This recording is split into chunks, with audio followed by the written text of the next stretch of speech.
नाजरीन, आपको अफसोसनाक खबर से आगाह करते चलें। मुस्लिम लीग नून के सीनियर रहनुमा बैरिस्टर हमीर हयात खान रोखड़ी इंतकाल कर गए। आपको बता रहे हैं कि मुस्लिम लीग नून के सीनियर रहनुमा बैरिस्टर हमीर हयात खान रोखड़ी वफात पा गए हैं। हमीर हयात खान रोखड़ी जनरल सेक्रेटरी पाकिस्तान मुस्लिम लीग नून सरगोदा डिवीजन थे।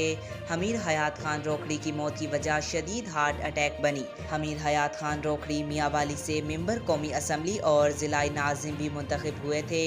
हमीर हयात खान रोखड़ी मियां नवाज शरीफ खानदान के करीब तरीन समझे जाते थे। वज़ीर आला पंजाब मरियम नवाज का एहज़ार अफसोस। वज़ीर आला पंजाब मरियम नवाज ने साबिक एमएनए हमीर हयात खान रोखड़ी के इंतकाल पर अफसोस का एहज़ार किया है। वज़ीर आला पंजाब मरियम नवाज शरीफ ने सोगवार खानदान से एहज़ार ताज़ियत और हमदर्दी भी की। जी नाज़रीन, आपको बता रहे हैं कि मुस्लिम लीग नून के सीनियर रहनुमा बैरिस्टर हमीर हयात खान रोखड़ी इंतकाल कर गए हैं। हमीर हयात खान रोखड़ी की मौत की वजह शदीद हार्ट अटैक बनी। आज तक के लिए इतना ही। मिलते हैं अगली वीडियो में, तब तक के लिए अल्लाह हाफिज़।